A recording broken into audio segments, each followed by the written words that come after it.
about the masculine moving forward with love. And how the masculine is moving forward is they're escaping from the box. They're escaping from prison to expand.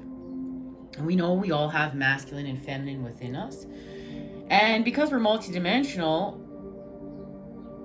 this has to do with stringing together many things at the same time. Our multidimensionality, it's how everything is interconnected. From the macrocosm to the microcosm to all of this, all of everything, like a spider web, like the spider web of creation. And what's happening here is we're going, we built a box. We were working with the masculine. We needed to make sense of something, to expand with our truths. But now our truths have become a prison. So we're going to expand into a new space and place. And this has to do with the phoenix rising from the ashes. Sagittarius, new moon, as we hit our mark and hit our aim, and the expansion of our gifts, but literally the masculine moving forward with love towards the feminine. And it happens. It's happening. It's already happened. And we know in the quantum world, we're never separated. We're all one. But in this world, we are in times of separation at points in our lives in order to be able to work with the masculine and then back together with the feminine, the matter, right? And to expand those 13 spheres of knowledge with the energy in the masculine. When we are working with creation and the great mysteries. And this has to do with our mission. Now, what's happening here is we need to untwist the Seven of Swords. We need to twist something within the artificial matrix, this hack. We know this hack that we came to clear up within the element of air. We're laser focusing within the element of air. So we are going to heal from our pain. Do you see here, we're still working with our pain. There's the Three of Swords. But here we have the Four of Swords. We found clarity from our pain in order to move forth. And now we're on our way. And this has much to do with the masculine moving forward from the box in order to expand. And this is love, but this is love that's unexpected. This is love that shows up on divine time and on divine timing, exactly the right time. That's why it's visitor. And what this has to do with is healing from our impulses. We're still acting impulsively, and this has to do with healing from addictions, as well as laser focusing on working with our adrenal glands, our energy centers. And this is a massive light body activation, because remember, in order to elevate this high and hit our mark and hit our aim, and we expand with our gifts at such a massive level, we have to heal with our impulses at a whole new level. And this is acting off our lower vibrational impulses and being able to use our upper chakras, connect through the heart with the lower and expand. And we do so because we're going to restore balance with justice. Now, they've shown me justice twice. I was called not to look at these three cards, but I was called to look at this one. Now, it's all about balance, and we heal from corruption here with justice, and we have accessed prism energy. We are expanding with the light and the great mysteries of life, the unknown, the womb, the void of creation. And right here, we're following our synchronicities and signs. And we know that this has to do with the elevation, because remember, this is about the sword. This is about finding clarity. So from our pain, betrayal, heartache, and it's trapped within the mind. So we're going to move forward with it. And what ends up happening through this is we find strength, and we are able to put what we need to put down. We know this is the card of the wounded warrior. This means we need a break. This isn't like, you know what, this is where you've been going and going and going and going, and now you need to honor the feminine. Put something down, because you saw it here, you saw it here, and you know it's to restore balance. And it was seen, and now we know where to act. We know where to go. We know where to put our energy. We know how to expand with the masculine. And what ends up happening is we're in the process of this. And this is happiness. This is being able to elevate from sadness to happiness. And being able to create happiness from within to without. Being actually able to do the things that we need to do habitually. And taking care of ourselves, nurturing ourselves, being able to stay in balance, because at the end of the day, this is about balance with the masculine, the feminine, the inner child, and we know the divine, in order to continue to expand. And we're also working with the elements here. We are really understanding the forces of creation in order to create happiness, because our gifts are expanding. And what this means to us on our quest. Way to go, masculine. And this is how we're getting that massive elevation as this phoenix rises from the ashes. Speaking of elevation, let's get an elevation right here and let's see what's happening here. We know we've got the moon oracle. Let the phases of the moon guide your life. Thank you. Let's do that. Let's let the phases of the moon guide our lives as we heal, harmonize, and raise the vibration. And create happiness. We're creating happiness with the masculine right now by honoring the feminine as, you know, this is a slow and steady through the earth. And remember, this is pure. This is passive. But now we're going to add more energy. And like, this is a lot of energy we're about to expand with what we saw here in that sword, with what we saw here. And we made the connections we needed to make. We're making the proper shapes here. We're putting it all together in order to restore balance. And this is about balancing our karmic scales.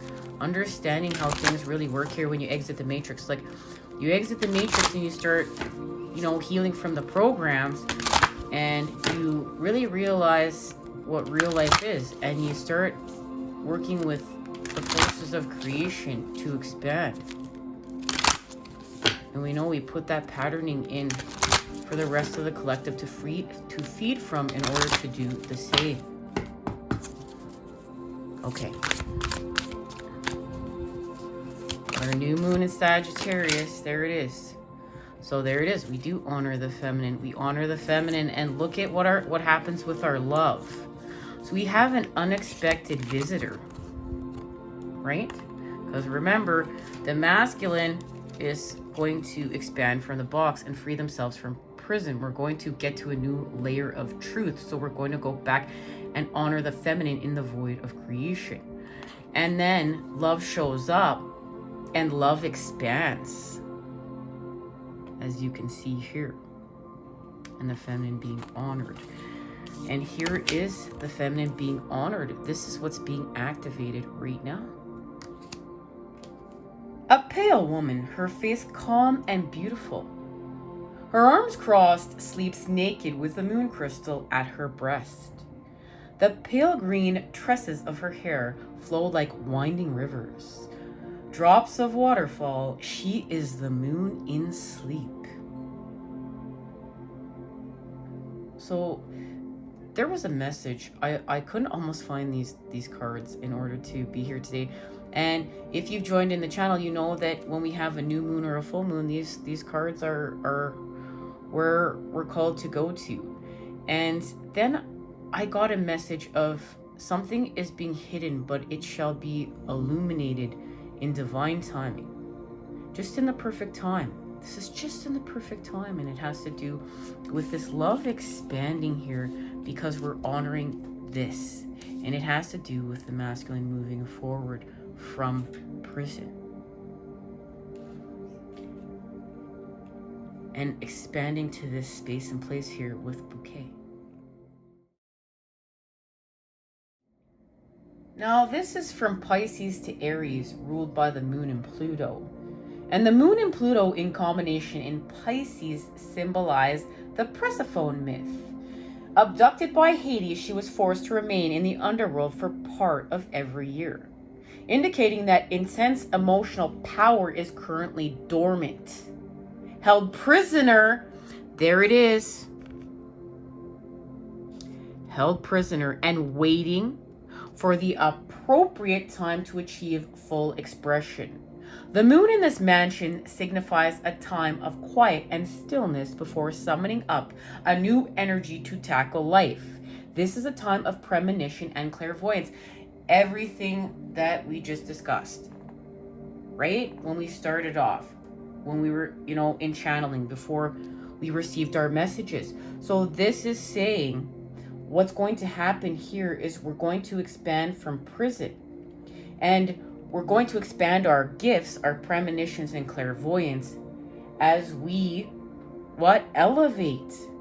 But we're in a time of stillness before summoning up this energy to tackle life. And this is how we're achieving that massive, explosive expansion. That's how the phoenix rises from the ashes. We hit our target, we hit our aim, and our gifts expand. Lit, guys, lit. This is lit.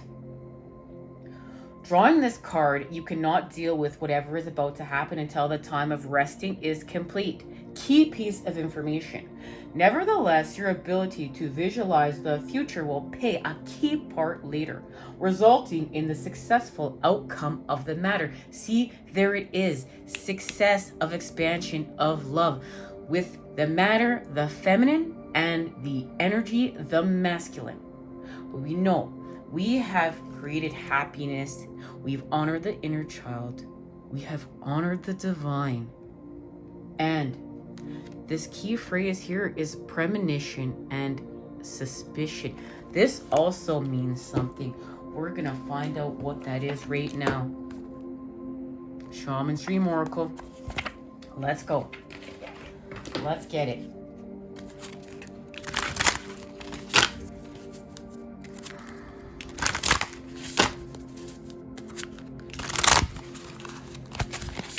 We're really understanding how to honor and integrate our wholeness to a whole deeper level, to the core. And this is allowing us, we're really in a time of tweaking in the stillness. And remember, this also goes back to, we know we're honoring this time of stillness first because this has to do with going from the Three of Swords to the Four of Swords. And we know that the Four of Swords is honoring stillness. And that was the last few messages that we received, that we're going to have our transformation in the Four of Swords. And remember, these transformations don't just happen overnight. We heal with time, and we allow the natural time it takes for the growth, for the elevation. We're working with what is natural, what is divine. So this is divine timing. We're not laser focusing on the outcome. We are laser focusing on the expansion. And it has to do with that creation of happiness. This happiness is what's going to elevate us. So let's see what this suspicion is connected to. There it is. The wall. And we know that the last time we received a message from here, it was lost in space. We were needing direction. So we need direction. Remember, that's why we need to get into stillness. So, because we need to change direction. We need to find direction. This is about working with our path. And we've hit a wall. This has to do with working with our obstacles. And that's where we add that. We go from the Three of Four of Swords. And there it is. Falling angel, spiritual narcolepsy. This is it. This is the message. Falling unconscious. Spiritual narcolepsy. You are being cautioned now not to fall asleep or go unconscious. You've been flying above the strife and suffering of the world in angelic bliss. However, you risk being seduced by the beauty and comfort of your situation and losing track of your aspirations. Your wings, as you fall, you pick up speed, heading towards the trees below and a possible nasty landing. Remember that all you need to do to stop being a falling angel is spread your wings to halt your descent and then find an updraft again. Now look at this. Phoenix rising from the ashes as we hit our mark and we hit our aim and our gifts expand. We need to access the stillness, though, in order to see this. That's why we've been put in this stillness. Do not be seduced by the fallen angels, your supposed friends and companions who are ready to use you for their pleasure and have only their own interest in mind. As you soar once more in flight, receive the gift of falling angel as an invitation to study the forest from above the trees. Look at that. An invitation to study the forest from above the trees. Our elevation as the phoenix rises from the ashes. And we hit our mark and we hit our aim. In other words, to analyze your situation from a higher perspective without being entangled in its thorny branches. Once you understand what needs to be done, head back to your lofty heights and stand by for the right moment. Action you take now may backfire. Stay conscious and wait until you are guided to change. You will know when the time is ripe. And see, it's not even right, it's ripe. When the time is ripe, there is connection to harvest, expansion with seed energy and allowing that divine timing to take place. It's not ready yet. It's not ready. That's why we're being in the stillness, but we will be called. We will know when the time is right. All right, guys, you know, I love you. I look forward to seeing you next time when we expand. Until then, I am sending it to you, those good healing vibes. Take care. Happy new moon in Sagittarius.